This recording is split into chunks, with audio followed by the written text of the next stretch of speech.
Ya, assalamualaikum warahmatullahi wabarakatuh. Waalaikumsalam warahmatullahi wabarakatuh. Ya, selamat pagi dan salam sejahtera buat kita semua. Pagi Bu. Hari ini kita materi tentang keuangan, hukum keuangan negara, ya. Dan di sini kita perkenalan terlebih dahulu. Nama saya Vitalia Akasa SHMH. Di sini mengambil mata kuliah hukum keuangan negara dari konsentrasi hukum administrasi negara. Ya, selanjutnya kita perkenalan dulu ya dari mahasiswanya. Silakan dari sini. Perkenalkan, nama saya Aris Prayoga, saya dari Fakultas Hukum. Ya, selanjutnya. Selanjutnya, izin perkenalkan diri, nama Muhammad Abu Kurniawan, Fakultas Hukum kelas 5. Ya, selanjutnya. Izin memperkenalkan diri, nama saya Lorencia Agasi dari Fakultas Hukum Universitas Muhammadiyah Mitra. Izin memperkenalkan, nama saya Anissa Tadia Putri dari Fakultas Hukum MSA. Ya, Perkenalkan, nama saya Eka Yolanda dari Fakultas Hukum. ya, Perkenalkan, nama saya Putri Permana dari Fakultas Hukum. ya. Perkenalkan, nama saya Rika Regina Pratisti dari Fakultas Hukum. Ya, selanjutnya. Perkenalkan, nama saya Putra Pratama dari Fakultas.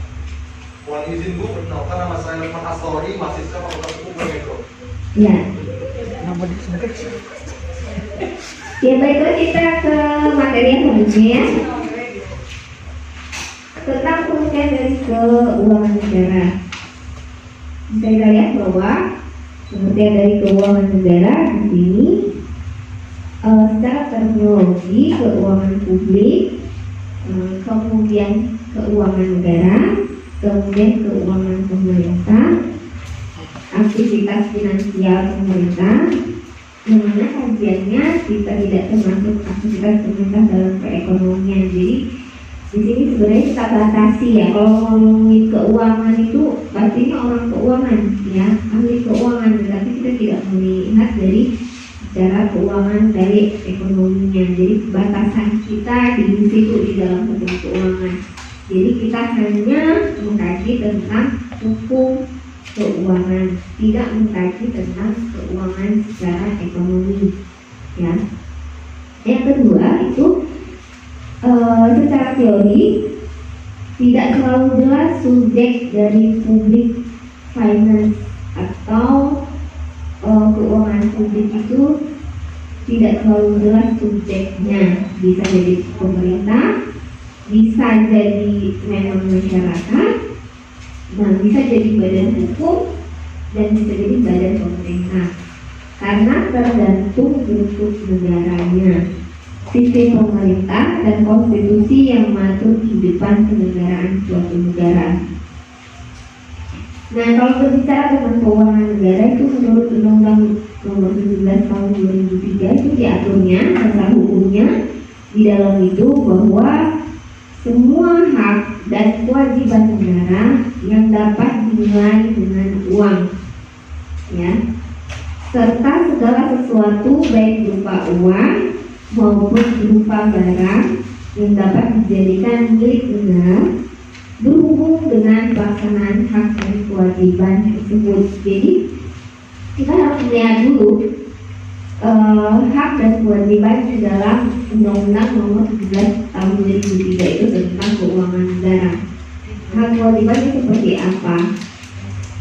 Pelaksanaannya seperti apa? Yang berwenang seperti apa? Dan kita klasifikasikan dulu objeknya seperti apa dan apa saja yang dikatakan sebagai keuangan negara, uang negara itu apa saja, gitu ya. Ini berdasarkan dari pengertian keuangan negara baik itu secara terminologi, teori maupun secara aturannya.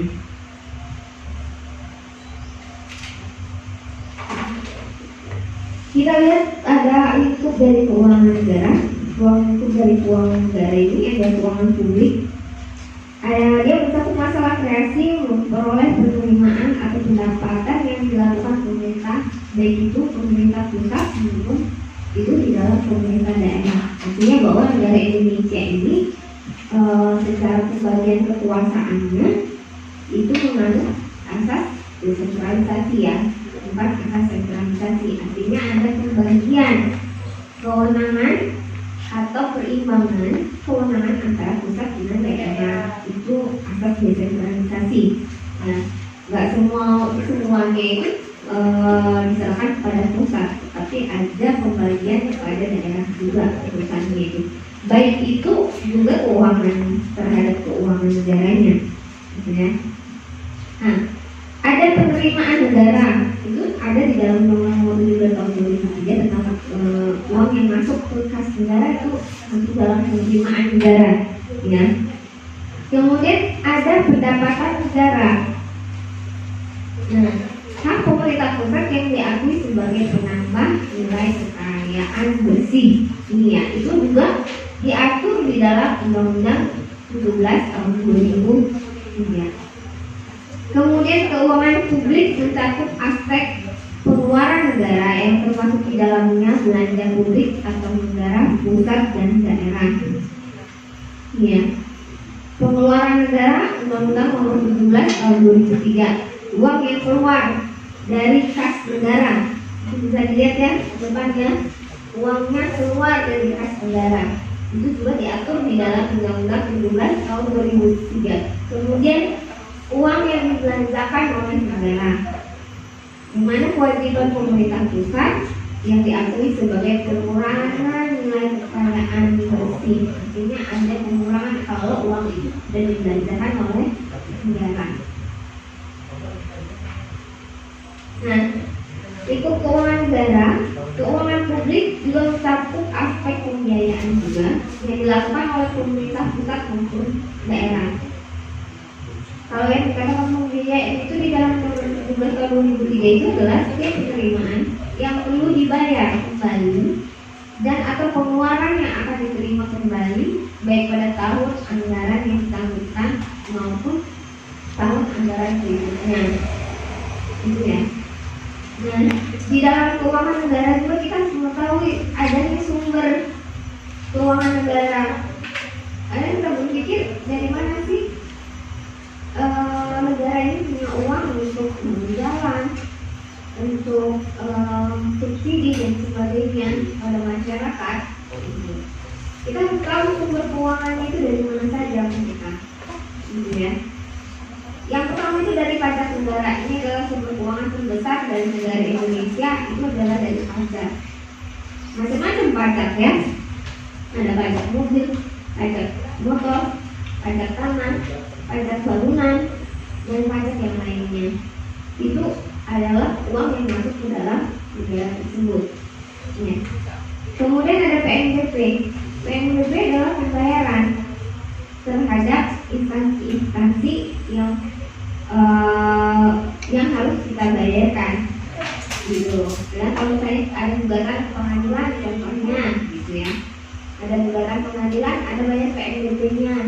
Surat kuasa dilegalisasi dan sebagainya, ada khusus dilegalisasi sebagainya, itu masuk di dalam penerimaan uang negara. Kemudian ada bea dan cukai, bea masuk, bea keluar, ya. Kemudian cukai impor ekspor dari luar negeri, ada pajak yang diberikan kepada negara. Nah, itu masuk dalam penerimaan dari negara. Kemudian kita lihat bahwa keuangan negara dalam arti luas meliputi APBN, APBD, keuangan negara, para perjan dan perum, PNPN dan sebagainya. Sedangkan definisi dalam arti sempit, yaitu setiap badan hukum yang berwenang mengelola dan mempertanggungjawabkan keuangan pada APBN, APBD dan BUMD serta BUMD.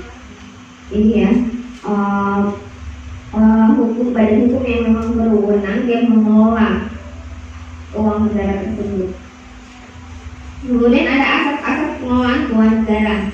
Ini bisa dilihat juga di dalam Undang-Undang 17/2003 tentang keuangan negara.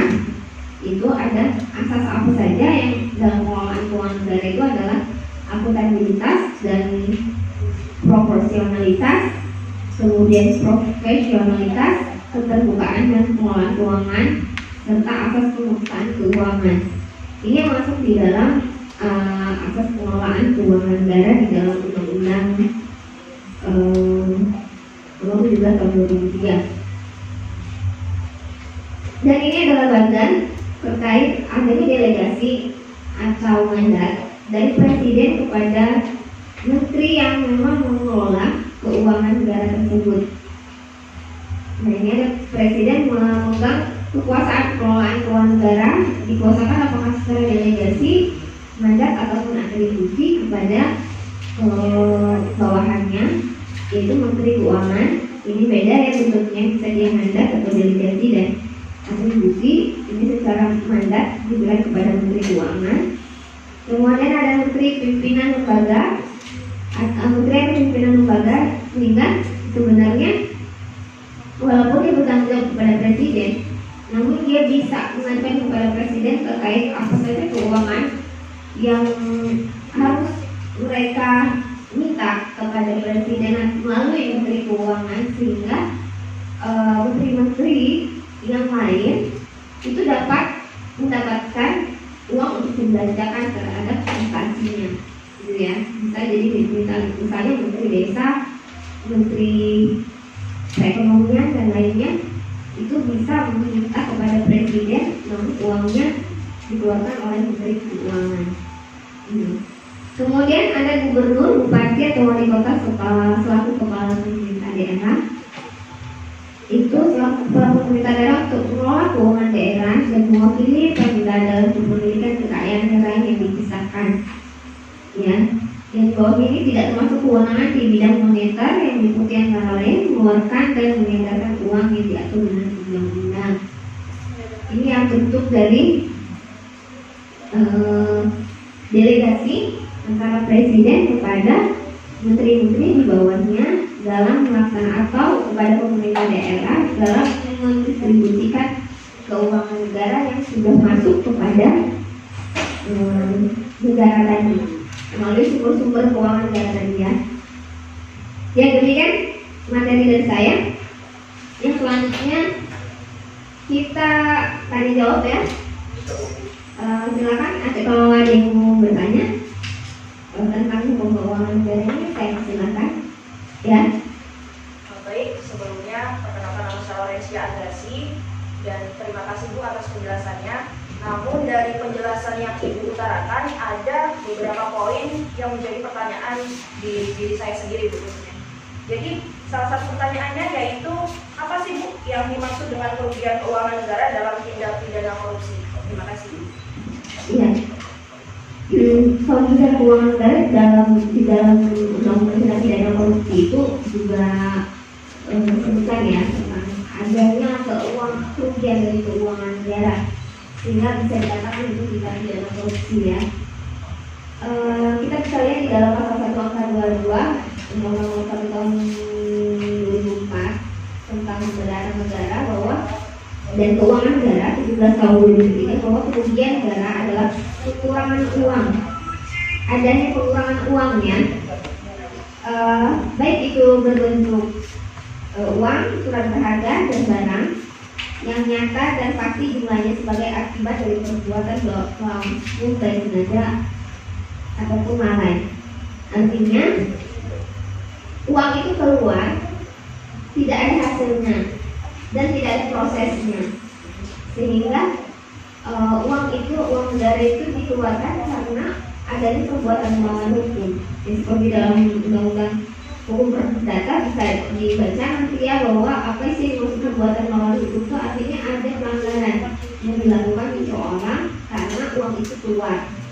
Dan yang kedua tadi ada kelalaian, misalnya orang tersebut bukan untuk diri dia, cuman saat itu atau seperti apa, itu bisa dikatakan itu adalah kerugian dari negara. Ya, itu contoh dari kerugian negara. Oke, yang lain? Ya. Izin bertanya Bu, sebelumnya saya perkenalkan diri, nama saya Muhammad Ali Kurniawan.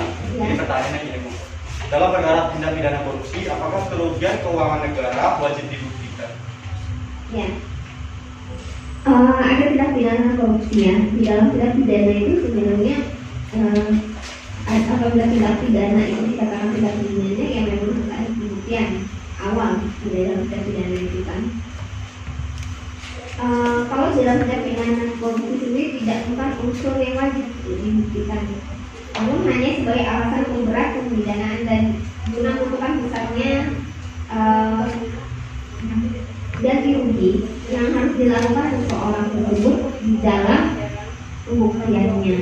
Karena biasanya kalau tindak pidana korupsi itu memang pembuktiannya sudah benar-benar secara tangan atau audit yang jelas sebelum tindak pidana korupsi, gitu ya. Itu jawabannya. Ya, selanjutnya. Baik, pertanyaannya, dalam perkara korupsi, uang pengganti dapat dijatuhkan secara tanggung, renteng atau tidak ya Bu? Dalam tindak pidana korupsi ya.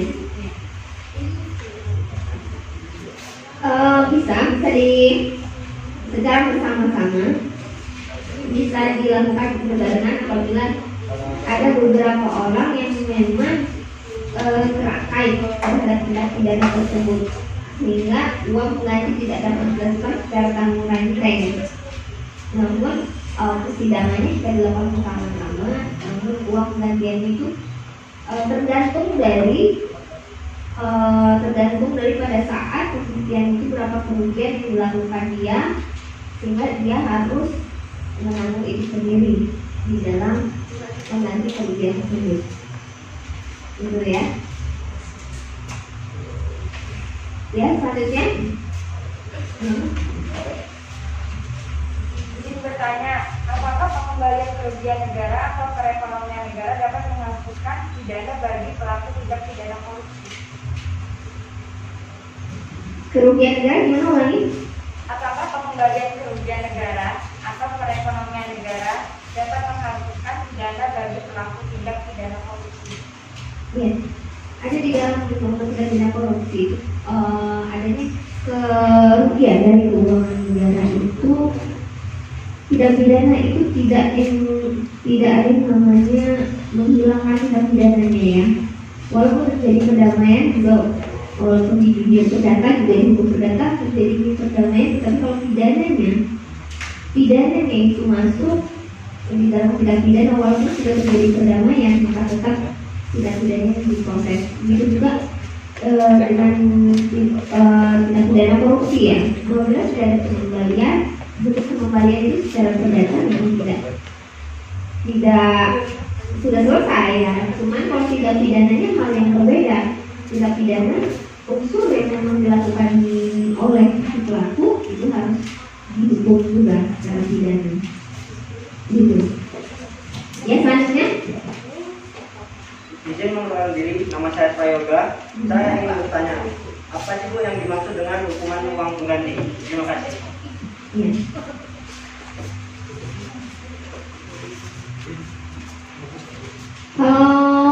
Pembayaran uang pengganti itu adalah konsekuensi dari akibat tindak pidana korupsi yang dapat merugikan keuangan negara atau ekonomi negara, sehingga untuk mengembalikan kerugian negara tersebut diperlukan secara yuridis, yakni dalam bentuk pembayaran uang pengganti.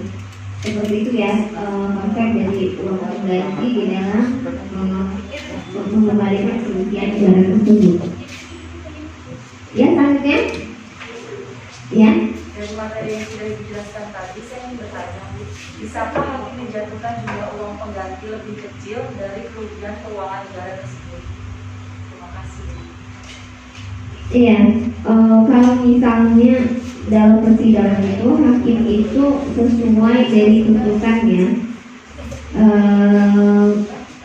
sesuai dari tuntutan yang dilakukan oleh penuntut umum dalam tuntutannya.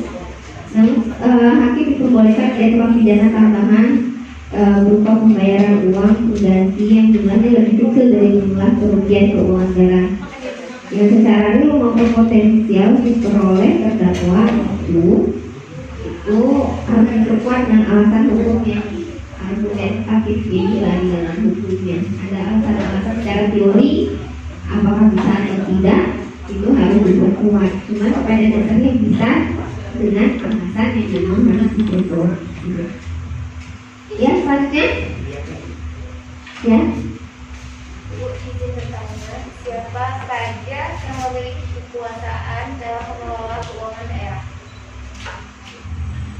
ya untuk pengelola daerah, memang pemerintah daerah ada pengertian ya tadi ya, secara desentralisasi itu artinya bahwa mengikuti keuangan pusat itu tidak diangkat kepada daerah ya, sehingga pemerintah daerah mempunyai kewenangan juga untuk menyelenggarakan keseluruhan pengelolaan keuangan daerah. Ya, artinya kalau bicara pemerintah daerah, kalau dia gubernur, bupati atau wali kota beserta yang di bawahnya yang memiliki kewenangan yang diserahkan oleh gubernur atau wali kota itu untuk mengatur keuangan pemerintahan daerah tersebut. Itu. Ya. Lalu kapan laporan keuangan pemerintah daerah tersebut disampaikan ke DPRD? Kalau pemerintah daerah itu yang berwenang juga menyusun laporan ya realisasi ya. Setiap semester pertama APBD dan untuk 6 bulan berikutnya, kemudian laporan yang disampaikan kepada DPRD selambat-lambatnya pada akhir Juli tahun anggaran yang bersangkutan untuk dibahas bersama antara DPRD dan pemerintahan daerah. Ya, selanjutnya.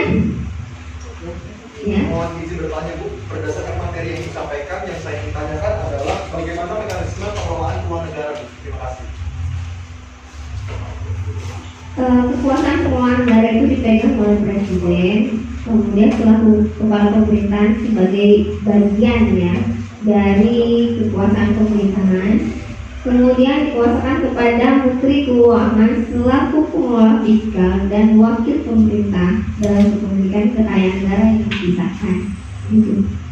Terima kasih Bu. Cukup ya? Ya. Selanjutnya setelah tadi kita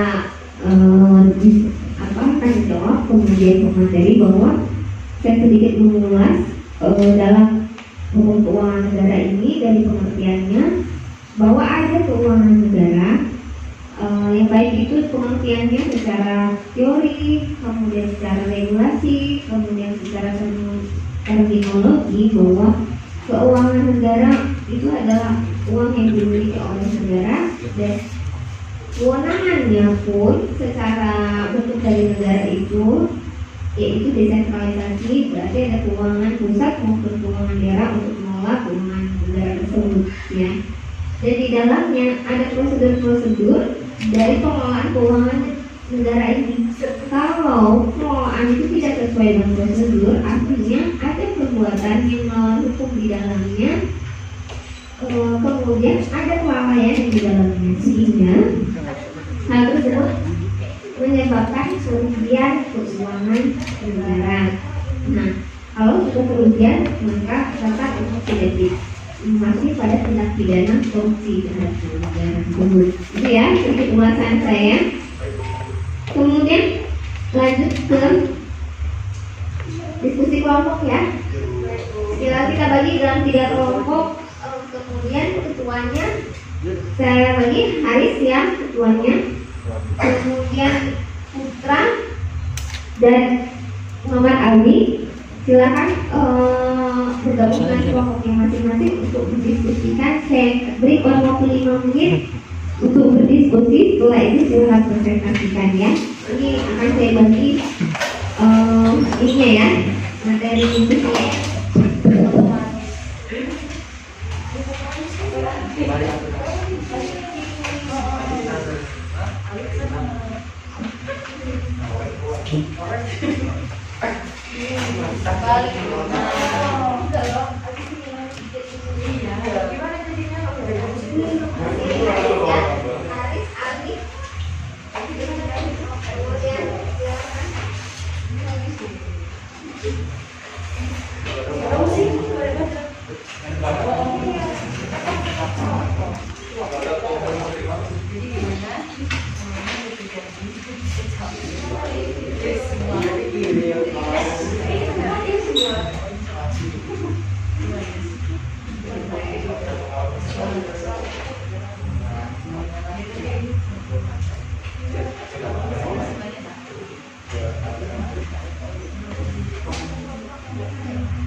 Oke, cukup ya.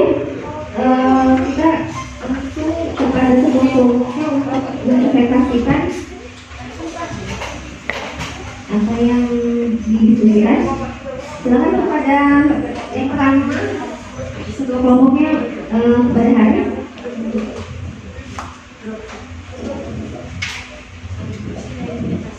Assalamualaikum warahmatullahi wabarakatuh.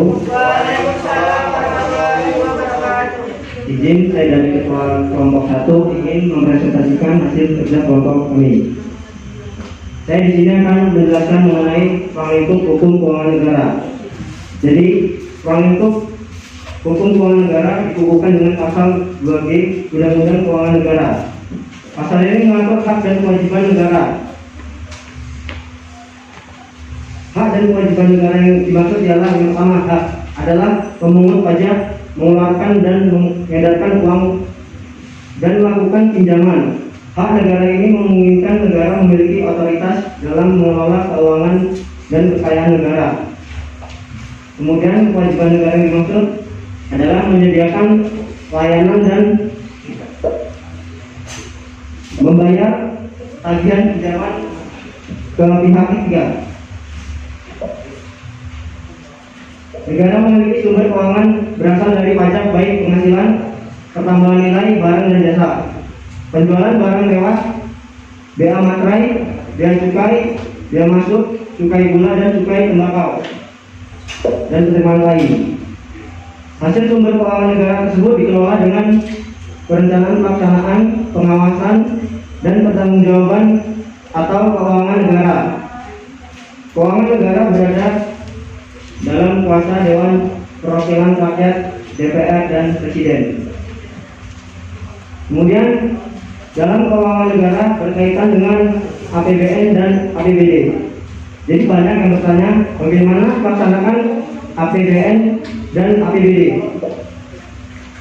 Setelah APBN ditetapkan secara rinci dengan undang-undang pelaksanaan, dituangkan lebih lanjut dengan keputusan Presiden sebagai pedoman bagi kementerian negara atau lembaga dalam pelaksanaan anggaran. Pedoman dalam keputusan Presiden tersebut terutama menyangkut hal yang belum dirinci di dalam undang-undang APBN seperti alokasi anggaran untuk kantor pusat dan kantor daerah, kementerian negara atau lembaga, pembayaran gaji dalam belanja pegawai dan pembayaran ditunggakan yang menjadi beban kementerian negara atau lembaga. Selain itu, keuangan dimaksud meliputi pula alokasi dana pertimbangan untuk provinsi, kabupaten, kota, dan alokasi subsidi dengan keperluan perusahaan atau badan yang menerima. Sekian dari saya Ketua Kelompok 1. Saya ucapkan Assalamualaikum warahmatullahi wabarakatuh.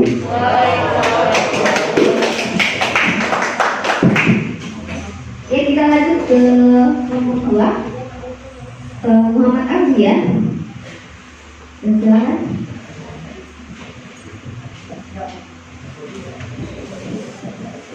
Ya, sebelumnya Assalamualaikum warahmatullahi wabarakatuh. Waalaikumsalam warahmatullahi wabarakatuh. Di sini saya dari kelompok 2 ingin presentasikan tugas kelompok kami. Yang pertama itu adalah pengertian hukum keuangan negara dan tujuan. Yang pertama, hukum keuangan negara. Pengertiannya menurut Geohart merupakan keseluruhan undang-undang yang ditetapkan secara periodik yang memberikan kekuatan pemerintah untuk melaksanakan pengaturan mengenai periode tertentu dan menunjukkan alat pembiayaan yang diperlukan untuk menutup pengeluaran tersebut. Yang kedua, menurut M. Ikhwan, keuangan negara adalah rencana kegiatan secara kumulatif yang dijalankan untuk masa mendatang, lazimnya satu tahun mendatang. Nah, dapat disimpulkan jadi pengertian hukum keuangan negara ialah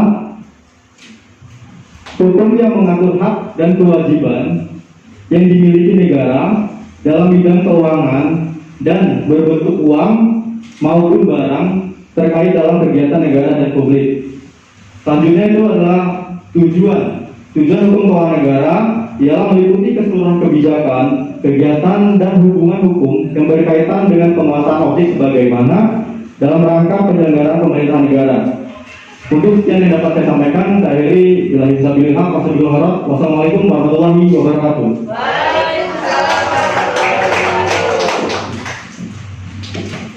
Ya, dilanjutkan presentasi dari kelompok 3, Bang.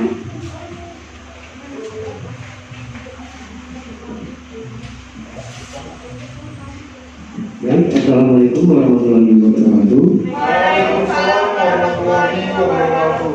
Oke, saya akan menjelaskan mengenai landasan hukum dari hukum keuangan negara.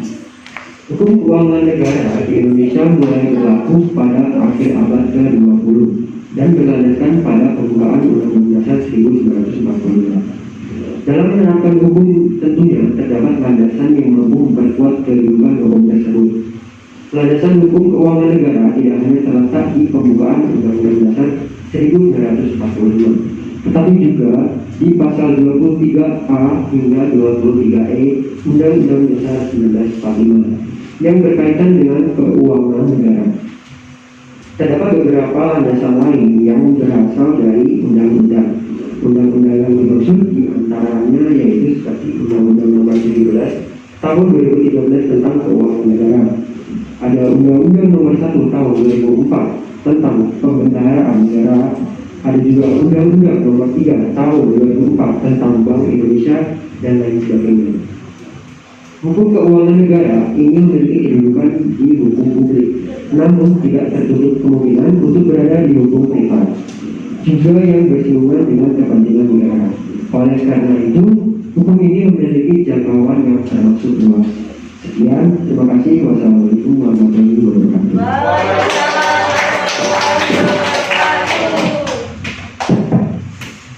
Ya, dan saya presentasi kita ya sebelum ini, dan untuk perkuliahan kita hari ini sampai di sini terkait tentang pengertian dan